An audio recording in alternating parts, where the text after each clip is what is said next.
ఇచ్చేసినటువంటి వైఎస్ఆర్ కాంగ్రెస్ పార్టీ కుటుంబ సభ్యులందరికీ, వేదిక మీద ఆశీనులైనటువంటి వైఎస్ఆర్ కాంగ్రెస్ పార్టీ ముఖ్యులు పెద్దలందరికీ కూడా నా హృదయపూర్వక నమస్కారాలు తెలియజేసుకుంటూ,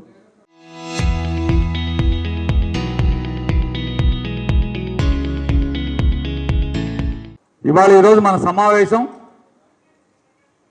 ఆంధ్రప్రదేశ్ రాష్ట్రంలో మరీ ప్రత్యేకించి మచిలీపట్నం అసెంబ్లీ నియోజకవర్గంలో ఏ ఒక్క నికార్సైన ఓటు తొలగటానికి వీలు లేదు అనే సంకల్పం తీసుకోవటం కోసం ఇవాళ ఇక్కడ కూర్చున్నాం. మనకి ఏయిని ఏయకపోని ఆ ఓటు మనకి వేయిస్తాడా వేయడా మనకు అనవసరం. ఊళ్ళో ఉన్నటువంటి ఏ ఓటు నికార్సైన ఓటు తొలగించకుండా చూడాల్సినటువంటి బాధ్యత బూత్ లెవెల్ ఏజెంట్లది. నా లంకసూర్ బాబు మాట్లాడాడు, ఇవన్నీ టౌన్లో పట్టించుకోవట్లేదు, రూరల్లో పట్టించుకోవట్లేదు. సరే, టౌన్లో పట్టించుకోవట్లేదు, రూరల్లో పట్టించుకుంటున్నారు. లంకసూర్ బాబు ఎప్పుడప్పుడు మనకు జ్ఞానం తెచ్చుకోవాలి కదా. టౌన్ వాళ్ళని చూసినా సరే మనం నేర్చుకోవాలి కదా. పల్లెటూరు వాళ్ళని చూసి టౌన్ వాళ్ళం నేర్చుకోవాలేక నేర్చుకోండి. దాదాపుగా అందరికీ కూడా నేను వ్యక్తిగతంగా కూడా గ్రామాల్లో వాళ్ళకి నేను చెప్పలేదు, కానీ టౌన్లో అందరికీ కూడా వార్డు ఇన్ఛార్జీలు లేకపోతే మాజీ కార్పొరేటర్లు అందరినీ కూడా పిలిచి, అరే బాబు 31వ తారీఖుతో మ్యాపింగ్ అయిపోతుంది, మీరు అర్జెంటుగా మీ బిఎల్ఓల దగ్గర కూర్చుని 2022 ఓటర్ లిస్ట్ కూడా వాళ్ళ ఫోన్లో ఉంటుంది. భారతదేశంలో ఎక్కడ ఓటు ఉన్నా కూడా వాళ్ళ ఫోన్లో కనపడుతుంది. కాబట్టి ఆ ఓటు తీయించండి, కూర్చోండి. 2002లో ఓటర్ లిస్టులో లేని ప్రతి ఓటుని కూడా మ్యాప్ చేయండి అని కూడా చెప్పడం జరిగింది. అదృష్టవశాత్తు దాన్ని 31 నుంచి 5వ తారీఖు దాకా కూడా ఎన్నికల కమిషన్ మార్చింది. నేను కూడా ఎలక్షన్ సిఇఓతో కూడా నేను మాట్లాడాను. ఎన్నో తారీఖు మాట్లాడాను, 30వ తారీఖు మాట్లాడాను. ఆయన యాదవ్ గారు, వివేక్ యాదవ్ ఐఏఎస్ ఆఫీసర్, వారితో మాట్లాడాను. నేను మాట్లాడి ఇలా ఉంది పరిస్థితులు అని చెప్పి మాట్లాడాను. ఇక్కడ చాలామంది కొంతమంది అంటే మన మరీ ప్రత్యేకించి కేపీడీపాలెం సర్పంచ్ గారు మాట్లాడారు. ఏమని? బిఎల్ఓ నా మాట వినట్లేదని. బిఎల్ఓ మాట వినకపోతే ఇది చాలా క్షుణ్ణంగా ఎన్నికల కమిషన్ వ్యవస్థ చాలా కీన్గా అబ్జర్వ్ చేసేటువంటి ప్రక్రియ ఇది. ఈ ప్రక్రియలో ఎవరు తప్పు చేసినా, ఎవరు అలసత్వం వహించినా సస్పెండ్ అవడం ఖాయం. అది ఐఏఎస్ ఆఫీసరా, జిల్లా కలెక్టరా, ఆర్డీఓనా, ఎంఆర్ఓనా, లేదా బిఎల్ఓనా, డీటీనా, ఎవరికి ఏమీ రక్షణ కవచాలు ఉండవు. తప్పు చేసిన ఎవరైనా దీంట్లో శిక్ష అనుభవించక తప్పదు. కాబట్టి కొల్లు రవీంద్ర కోసం రాబోయే 2 ఏళ్ళు 2.5 ఏళ్ళు ఈడేదో సమ్మగా చిలక్కొట్టుడు కొట్టుకుందామని చెప్పను ఈడు అలసత్వం వహిస్తే ఆడంత మూర్ఖుడు ఉండడు.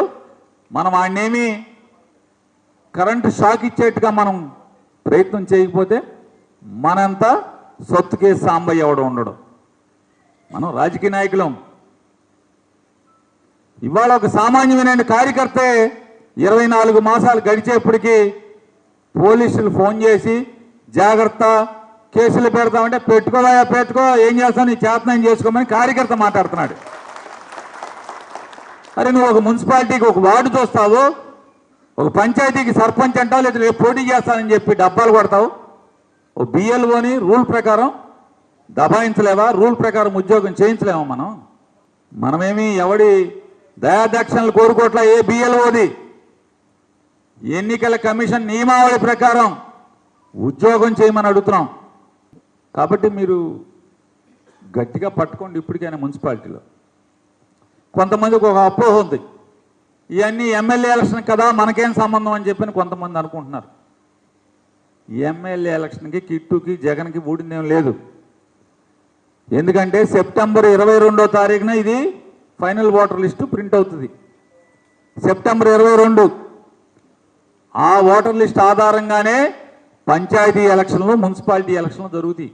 ఇంకా ఎమ్మెల్యే ఎలక్షన్కి 2.5 ఏళ్ళు 3 ఏళ్ళు ఉంది కదా. ఆ లోపు ఎవడోటు లేకపోతే ఆడిదల్లా ఫారం 6 అన్ని ఆధారాలతో కలిపి పెట్టుకోవచ్చు.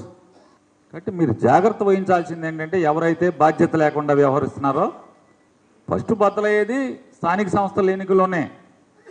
కాబట్టి గుర్తుపెట్టుకోండి అది. ఇంకా 3 ఏళ్ళు ఉంది ఎమ్మెల్యే ఎలక్షన్కి. ఎమ్మెల్యే ఎలక్షన్ ఓట్లు చేర్చుకోవచ్చు, లేని ఓటల్లా చేర్చుకోవచ్చు ఫారం 6 పెట్టి. దానికి ఆధారం అడుగుతాడు, పుట్టిన డేట్ అడుగుతాడు, మీ అమ్మ నాన్న ఎవరు అడుగుతాడు, నువ్వు ఏ ఇంట్లో ఉన్నావు అడుగుతున్నాడు. అంతకుమించి వేరే అడగడు. ఈ 3 సర్టిఫికెట్లు అడిగే నీ ఫోటో ఐడి అంటాడు. ఫోటో ఆధార్ లేకుండా ఎవడున్నాడు? ఇవాళ పసిగుడ్డుకు కూడా ఆధార్ కార్డు ఉంది. కాబట్టి ఇప్పటికైనా ఇవాళ రేపన్నా పని చేసుకోండి. అంటే ఎందుకు 5వ తారీఖుతో మనం గట్టిగా ఈ 31 అయిపోతుంది 5 అయిపోతుంది ఎందుకు చెప్తున్నానంటే, బిఎల్ఓ కనుక యాప్లో లింకు చేసేస్తే, లింకు చేయడం అంటే 2002లో ఉన్న ఓటర్కి 2025, 26లో ఉన్నటువంటి ఓటర్కి 2 లింక్ చేయాలి. అంటే గొళ్ళును తగిలించాలి. ఈడెవడు ఆడెవడు, ఆడికి ఈడికి సంబంధం ఏంటనేది తగిలించాలి. తగిలిస్తే రేపు 15వ తారీఖు నుంచి ఇంటింటికి వస్తామని చెప్తున్నారు కదా. ఇంటింటికి వచ్చేప్పుడు నువ్వు కేవలం ఫారం పూర్తి చేసి నీ కలర్ ఫోటో ఇచ్చి కింద సంతకం పెడితే చాలు. కానీ మ్యాప్ అవని గొళ్ళెను తగ్గించినటువంటి రేపు 5వ తారీఖులోపు గొళ్ళెను తగ్గించినట్టు ఓట్లు ఉన్నాయి కదా, వాళ్ళకి ఏమేం కావాలో తెలుసా? 2002లో నీ రక్త సంబంధీకులు వాళ్ళ ఓటు ఎక్కడుందో నువ్వే రాసి తీసుకెళ్ళాలి. 2002లో ఆ ఓటు లింక్ అవని మ్యాప్ అవని గొళ్ళెను తగిలించిన ఓటర్ అందరూ కూడా ఖచ్చితంగా నీ రక్త సంబంధీకులు 2002 ఓటర్ లిస్టులో ఎక్కడున్నారు, వారి ఓటు నెంబర్ ఎంతో నువ్వే రాసుకోవాలి, నువ్వే రాసి ఇవ్వాలి. నీ ఫోటో ఐడి ఇవ్వాలి, అంటే ఆధార్ కార్డు ఇవ్వాలి. నీ ఇంటి అడ్రస్ నీదే అని, ఆ ఇంట్లో నువ్వు ఉంటున్నావని నివాస ధృవీకరణ పత్రం ఇవ్వాలి. నీ వయసు ఎంతో నిర్ధారించేటి వయసు నిర్ధారణ ధృవీకరణ పత్రం ఒకటి ఇవ్వాలి. ఇవన్నీ ఇవ్వకుండా నీ ఓటు ఉంచరు. ఇంటింటికి వస్తామంటే ఇంటింటికి వచ్చేది ఎందుకు?